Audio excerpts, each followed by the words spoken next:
আসসালামু আলাইকুম আমার আদরের ভাই ও বোনেরা, আশা রাখি তোমরা সকলে ভালো আছো, ভালো থাকো, এই দোয়াই করি সব সময়। আজকের রেসিপিতে থাকছে এই যে কচুর ছড়া দিয়ে ইলিশ মাছ দিয়ে রান্না করব, সাথেই থাকো। রান্নার জন্য তেল দিয়ে দিলাম, লবণ আর হলুদ দিয়ে দিলাম। মাছ ভাজতে নেব প্রথমে। এইভাবে লবণ হলুদ দিলে মাছ ছেড়ে না। বিসমিল্লাহ।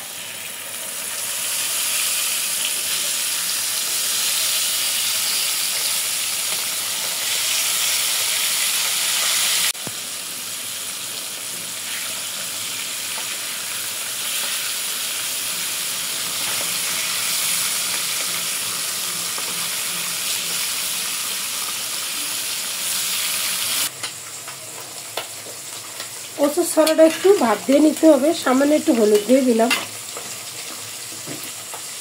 মাছ ভাজা হয়ে গেছে, উঠাই নেব।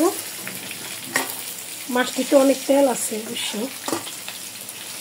এই মাছের কেজি 1200 টাকা। এবার ইলিশ মাছ একদমই নাই বললে চলে, বাজারও তেমন দেখা যায় না ইলিশ মাছ।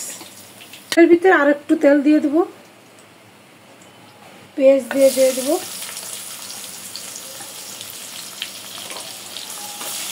পেঁয়াজ একটু হালকা নরম করব।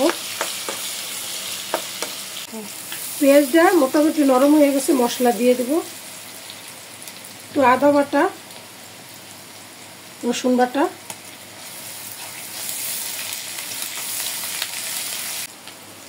হলুদের গুঁড়া 2 টেবিল চামচের মতো,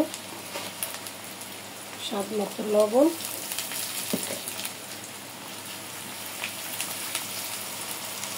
জিরা ও ধনিয়া বাটা 2 টেবিল চামচ, শুকনো মরিচ বাটা 2 টেবিল চামচের মতো। একটু ঝাল ঝাল করে রান্না করব। একটু গরম পানি দিয়ে দেবো, মশলাটা কষায় নিতে হবে। এই যে মশলা কষানো হয়ে গেছে, তরকারি দিয়ে দেবো। কচুর ছড়া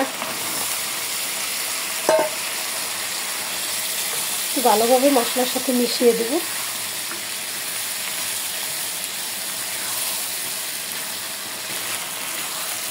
এই যে প্রায় 5 মিনিটের মতো একটু তেলের সাথে মশলার সাথে সুন্দরভাবে নাড়াচাড়া করে নিচ্ছি। এখন গরম পানি দিয়ে দেবো রান্না কমপ্লিট করার জন্য।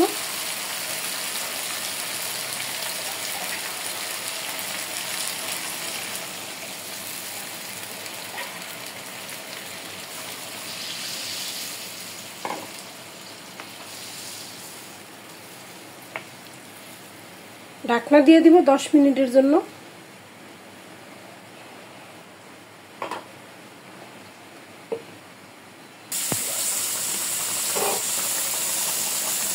এই যে আমার তরকারিটা খুব সুন্দর একটা লুক, তরকারি সিদ্ধ হয়ে গেছে। আমি এখন মাছ দিয়ে দেব।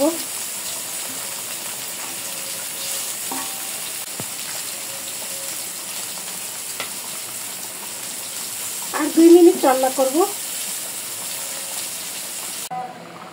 এই যে আমার কচুর ছড়া ইলিশ মাছ রান্না করা শেষ। একটু ধনিয়া পাতা দিয়ে দেব, সামান্য একটু ধনিয়া পাতা।